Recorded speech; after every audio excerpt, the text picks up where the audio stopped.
I'm Sydney. And I'm Gabe. And welcome back to the bus build. Follow along as we replace our schoolie floor. The original school bus floors were just sheets of 1/2-inch particle board, so we ended up ripping all of it out and revealing a very rusty frame that needed a lot of TLC. So we spent the next 4 months of our lives laying underneath the bus and fixing our rust problem. The first thing I did was remove about 100 of these sheet metal screws. I just used a crowbar and a hammer and pried them out one by one.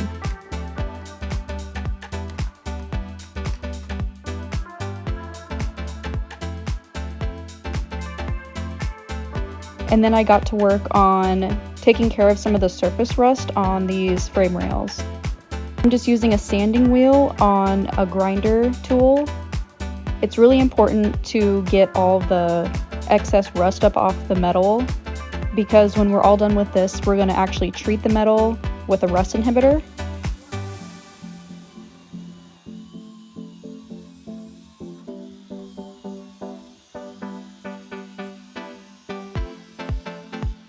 Here I am starting on the bottom of the bus. I started off using the same sanding wheel on the grinding tool, but as you can see, it's just not enough. So we needed to upgrade to something bigger. The PowerMate air scaler that we just got, and I think it's going to do a fabulous job of removing the rest of that rust scale.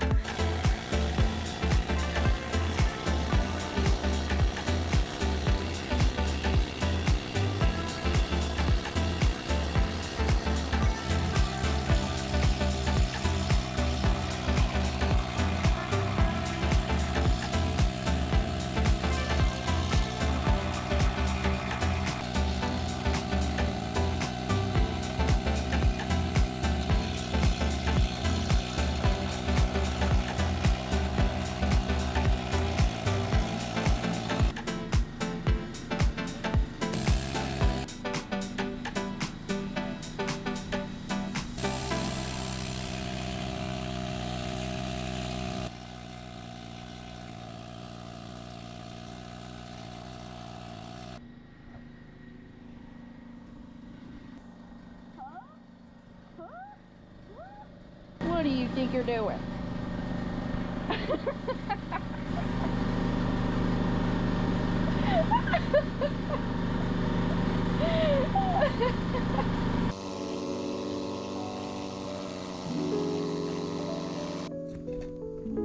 This is what's coming off. Yeah. I just wanted to see how well I could show this to you guys. This is what I mean when I say that the rubberized undercoats they're terrible. If I just take a hammer to this, you guys see that? The old undercoat just chips off and reveals all this rust damage hiding beneath this undercoat.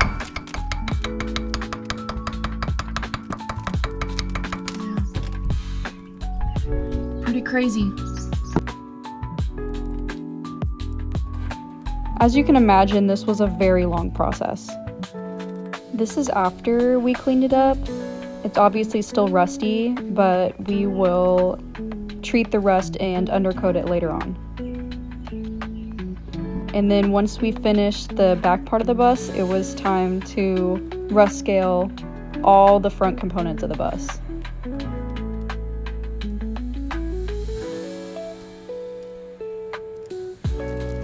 So then it was time to choose a subfloor to replace the old subfloors. So we took a trip to Menards and got this 3/4 inch CXB plywood, and I used the cardboard floor template to cut out the new pieces of the flooring. So here I'm just tracing them onto these pieces of wood, and then halfway through this I realized that we wanted to go with something a little bit more robust, so I went ahead and ordered some 16 gauge 4x10 pieces of hot rolled steel, and then I did the same, drawing out all of the templates, which again was all for nothing because I ended up just making a little blueprint on my Procreate app, and I just sent that over to the welder to have it custom cut on a CNC table. This is us doing the first rough fitting to make sure that we got all the measurements correctly and to see if we need to make any adjustments.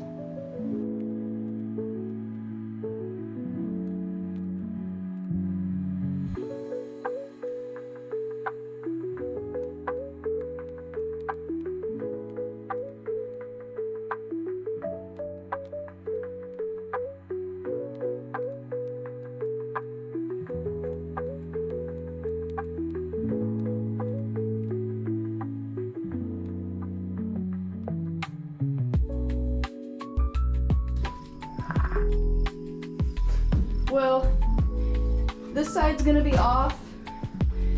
It's long by like 3/4 inch, but that's okay, we're gonna just trim it. And this one's long by 1/2 inch, and they should fit pretty snugly, but I think it's great.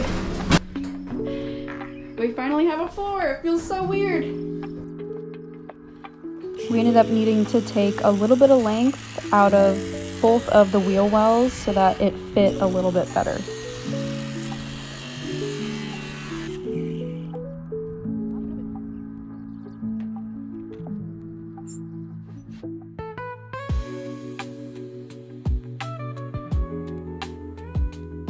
This also helped because it cut those long pieces into 2 pieces so they were easier to install.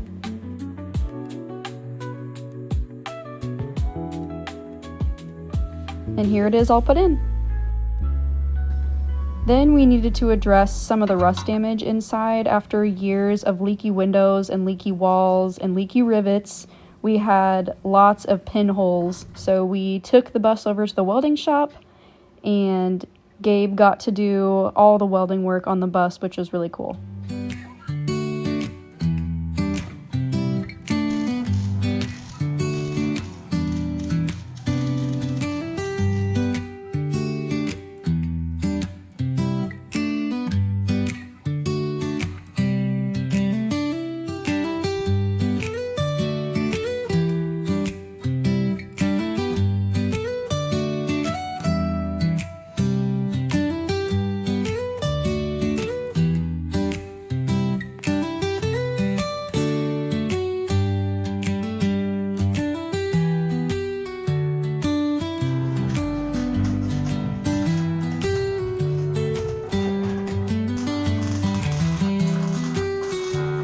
Alright, y'all, just got both shocks put in on the rear. We are looking good. There. Here are all the finished weld results.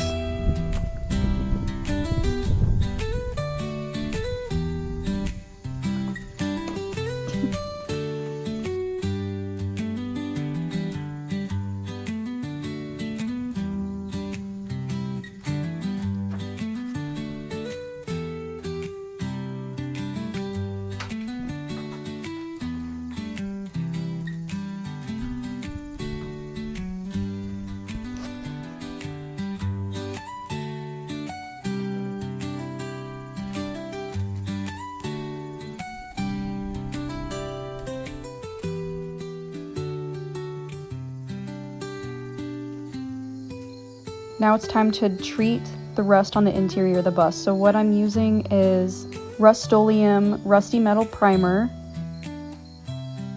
I'm just spraying it on everywhere that needs a coat of the primer.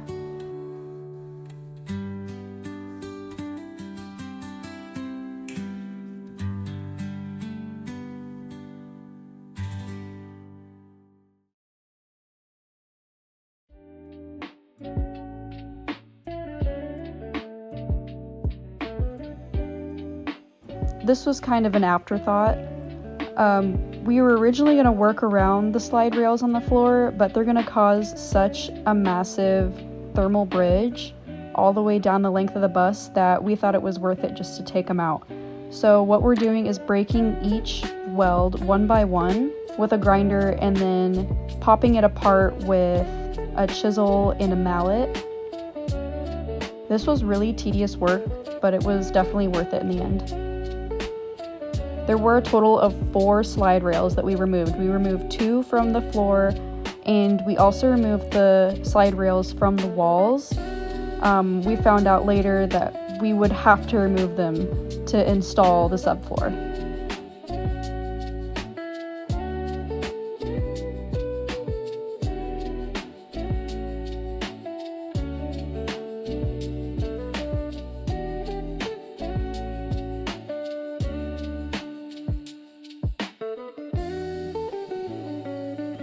So here they are with the slide rails completely removed.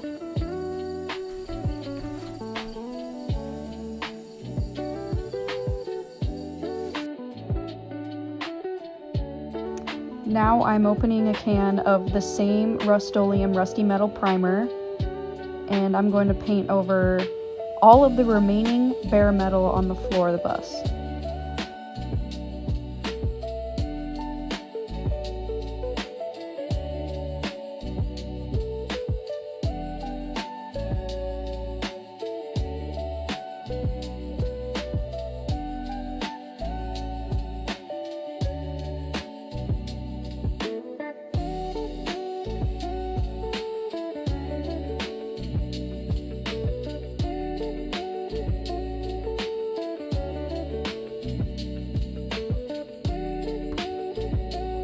Now I'm using some marine grade silicone to caulk all of the seams around the perimeter of the bus that have historically let in water and debris and dust. It's probably a little bit overkill, but I wasn't going to take any chances.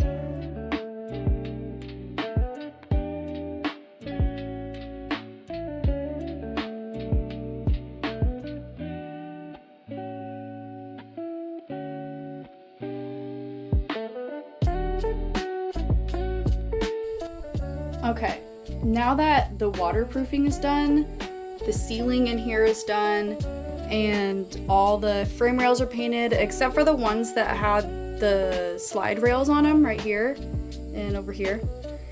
So we'll grind those down, clean them up, and then get them primed tonight. But not much more has to happen before we put the new floors in. I'm so excited. So basically now all that needs to happen is I need to put the new, sorry, there's silicone on my hands. I need to put the new heat shield around the exhaust here. And we need to prep these frame rails. Yeah, other than those few things, it's floor time. So we all remember my issue with the heat shield. I tore it all out because it was basically Swiss cheese and was doing nothing. But I tore it out without considering the fact that you can't buy those. So my solution is I got these aluminized rolls of heat shield. I think they're each 20 inches long and like 12 inches wide. Basically what they look like. These pieces of heat shield were super easy to install. I just used some metal tapping bolts into the frame, and yeah, they were just super duper easy. And then the last step I had to do was replace some of the wire harnessing. I'm just using these wire brackets, and they're also really easy to use. You just screw them straight into the frame and they support the wire harness. Now I'm doing one last thorough degreasing of all of the flooring pieces. I'm just using some low odor mineral spirits and a rag, and I'm going over both sides just to ensure it has the best chance to adhere to the metal.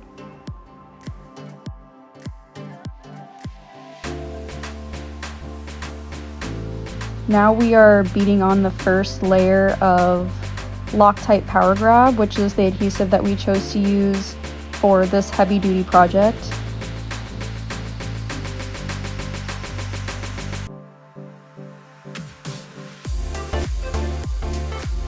So here we are, we laid the first piece of floor, and now we are of course running into some problems, because why wouldn't we? Well, the floors aren't going in as easily as we thought they were going to. We've broken through like 6 drill bits, and our screws are shearing off, and just a bunch of other stuff is not going right. The screws aren't threading right. We're drilling pilot holes, and then we're placing the sheet metal screws with the drill. Each piece of flooring is taking us about a day to do, if not longer. And I've bought our local Tractor Supply out of all of their 1/8" drill bits. I'm hoping that today, if we really put our pedal to the metal, we'll have all the floors installed.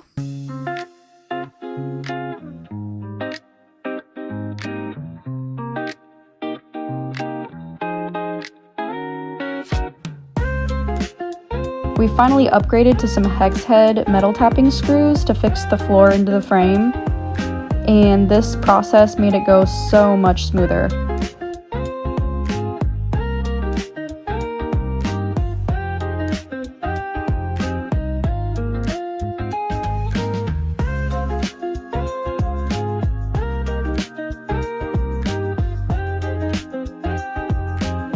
Slowly but surely, guys, trust the process.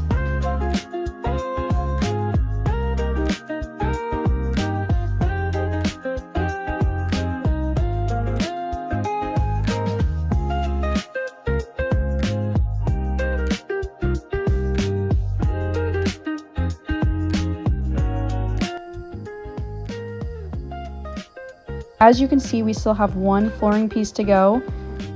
This is going to be the final piece that transitions from the bus into the cab of the van. It's going to be a little bit tricky because we have a 2-inch gap with a downward step, and it also has a downward slope from one side of the bus to the other. So to bridge this gap, we first fixed a piece of particle board to the floor and then used a sander to sand it level with the rest of the bus.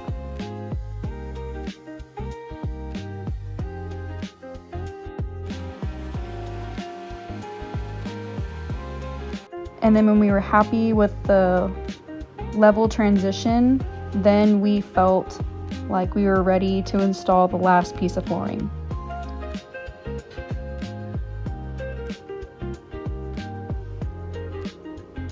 And we were so excited to finally have this part in, because the bus did not have a floor for almost 4 months, I believe. I think this whole process took almost 4 months. I was so pleased with that smooth transition.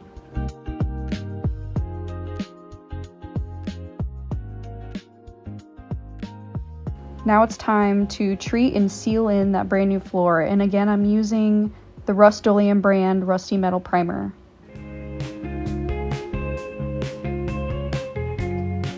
It is labeled as Rusty Metal Primer, but it is fine to use on clean metal as well.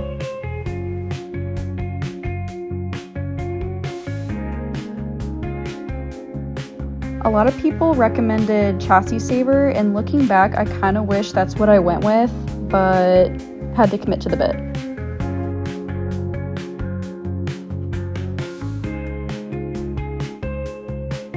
So that was pretty much it. We crammed about 4 months of hard work into a 20-minute video. Taking the floors from looking like this to looking like this.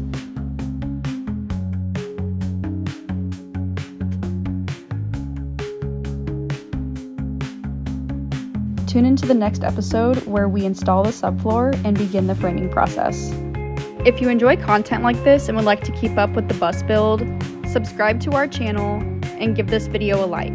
And as always, if I can do it, you can do it too.